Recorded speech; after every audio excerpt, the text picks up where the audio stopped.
I lied in my last video. I'm actually going to show you how to add chords into a tab. So to add chords, you say you already have something tabbed out and you want to add a little chord symbol or a chord diagram above the tab. You do this by going to the left sidebar and clicking on the C7 icon, and it'll bring up a chord library box that'll be empty when you first start out, but as you build chords they're going to show up here. And you click on the little plus sign, add window, and depending on what kind of chord you want to add, you have this box of all kinds of chord options. You can reverse build chords where you give it a root name and then you tell it major, minor, augmented, whatever, and it'll display the chord here in the window, and it'll give you the name down here, and you just press OK. That's the chord I want to use. This is great.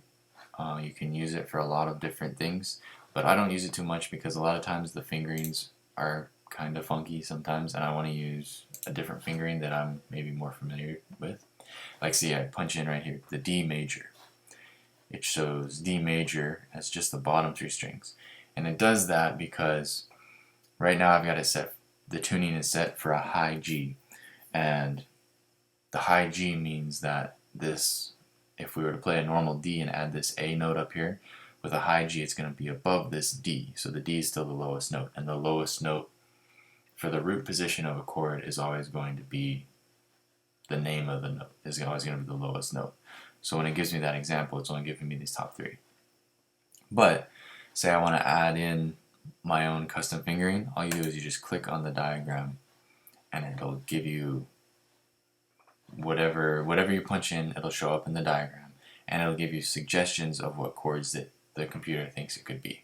There's usually a lot of really weird stuff, but every once in a while you'll get lucky and there'll be something kind of useful, like this D, which we can use. Okay, but I happen to know that just for kicks, I think I want the chord to come in my tab is going to be a C. So I hit click here, I go to C, and I see, oh, but I don't want the closed position C. I want it to be an open C. So I click above the string to get the open 0, and it looks good in the box. You can either click here and get the chord to pop up here, or you can name it. And you can name it whatever you want. If you want it to be CCC, I believe it'll show up like that. Yep, CCC.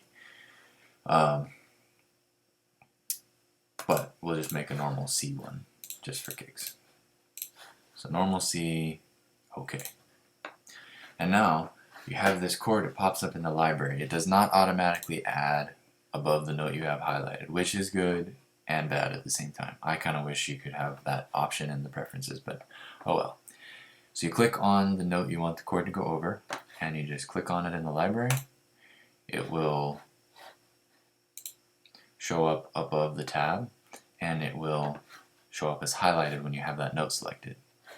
So you can take it off by clicking on the chord again, but only if you're on the exact note that the chord is over. Okay? So you can do this for any note. So say I want to go C here, and then right here it moves to an A minor. And when you select a note and then bring it up in the chord window, say you want to add a chord, it kind of gives you a suggestion of what it thinks might be good. But for now, let's say I want to have an A minor. So I click here, A minor, chord chart looks good, named right, OK. And now I click on the A minor to make it go above the chord I had highlighted, and I can take it off just like that. Okay? So that's how you add chords to the tab. How they display in the tab is dictated by the style sheet, and you get there by clicking on the little I in the information sheet, and you click at the bottom style sheet, and this brings up all kinds of options. The options we're looking for is right here under chord diagrams. Right now neither of these boxes are checked, so that means there's not going to be any diagrams in the tab. But if we click on diagram list at the beginning of the score, I'll make these sliders make the size bigger or smaller.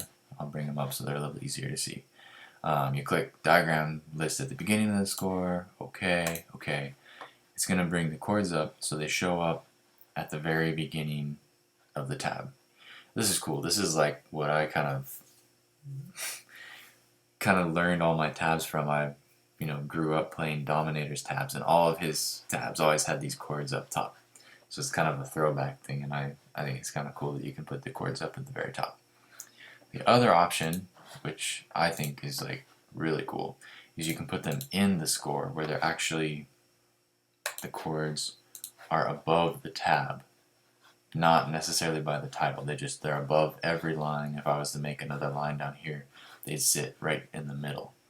So this can be really cool if you're trying to really show the meat of the song and how the chords, the voicings are laid out.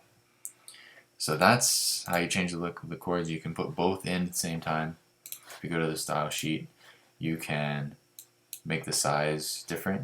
I think right now they're going to overlap, but you can change the size depending on your formatting. You're going to have to change this so they fit and look right, but that's just an example. So that's how you add chords into your Power tab. Right on. I'll see you in the next video. Aloha.